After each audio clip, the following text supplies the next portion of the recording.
Good evening, Old Westbury. Welcome back to Psycholitiks, where we give you the psychology of politics.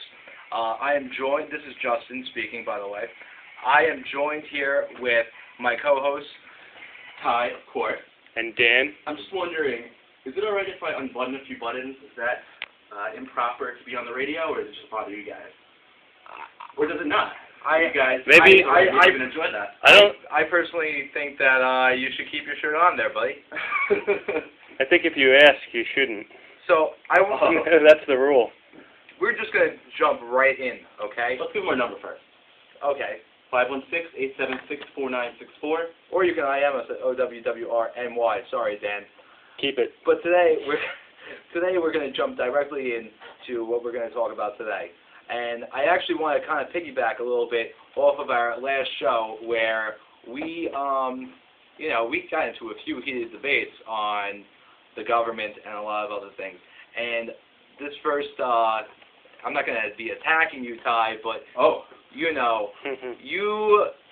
we had a very interesting debate. And I just want you guys to know that I have no idea what's coming here, so it's just catching me off guard. Okay, well that's good. You said, remember when we were talking about how you are into the progressive movement, and how I said that you can't have it both ways.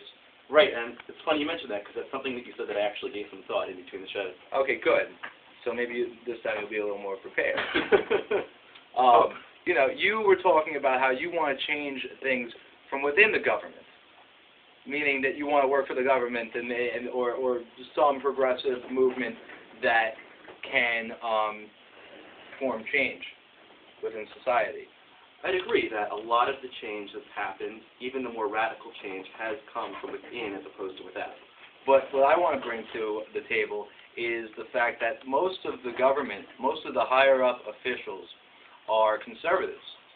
And anyone that's underneath them that may have liberal ideologies, like we were discussing for the last show, they obviously have great ideas on how to improve life in society and give people opportunities. But at the same time, the higher-ups are going to shut them directly down. For instance, let's take Fox, okay? Sure. They are considered a conservative company, medium. And, of course, we have all the reporters and journalists, and most of them are liberals. Now, this is why I'm saying this is because most of these liberals want to expose corruption and dirt. Very much, it could be compared to the muckrakers when investigative reporting first came into this world or mainstream. And let's say they want to expose the corruption such as AIG. Which we will elaborate more on later on during the show. But let's say they want to expose a major automobile company for embezzling money, right? And just to clarify, these are the more liberal news stations? Well, Fox is a conservative news station. However, their journalists and anchors and reporters, most of them are liberal. So let's say they want to bring that to the table, and they get shut down because management, CEO, people like Rupert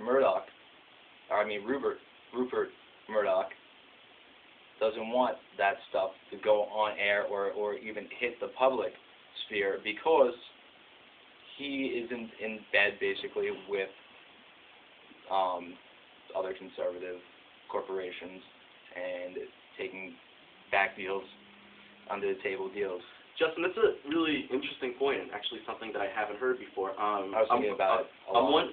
I'm wondering where you get this. If it were true, then that's really interesting that they have a conservative spin to the entire station, but their journalists and reporters, as you're saying, tend to be more liberal-minded. How do you know this? I have friends that work for Fox. Okay. And I actually sat down with one of my buddies, and he told me how a lot of ideas that are brought to the table are shot down because, for the simple fact that they are liberal ideas and that they're trying to expose certain injustices that are being done to society or to the social network of our culture. Can I say something? No, I'm just kidding. You want to know the fastest way to realize those things? Honestly, go to the constitutionalists. Go to the people who anchor everything down to what the media was made for. The Ron Pauls. Yes, Ron Pauls, everyone like that. The Founding Fathers, they're the ones who anchor it to the Constitution. The Constitution isn't a living, breathing document. It's set in stone so that we should go to it. And the further we get from it, the more Rupert Murdochs there are. We're moving away from purity. You know what you just said, I agree with, but not.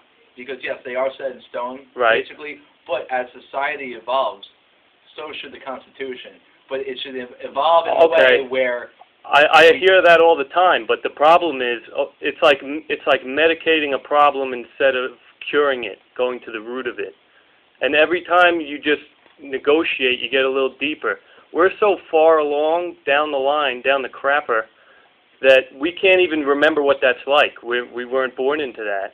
It's so far. It's ancient. It's gone, and it's time. This is where it's hitting the fan, and we need to go back and learn how we were pure at one time and work towards that.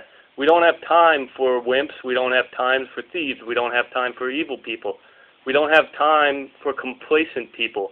But the complacent people are the ones running the show. They're the ones who come up with these negotiations. Okay, Dan and Justin, did you have something? No, go. Yeah, go I don't want to be a big supporter of the status quo, but actually earlier today I was watching some footage on Harvey Milk, and I watched at the moment when he was assassinated in San Francisco, I believe in 1979, and in that reporting it really looked similar to what we have today. If you watch the 6 o'clock news, if you listen to, like we have here, 1010 Wins, 880. So I'm not so sure, and I need some convincing to believe that we really strayed away that much, even given the popularity of Fox News and MSNBC. Well, wouldn't you say Fox News is a monopoly? Right. Well, right there, that just goes against why the media was made. The media was made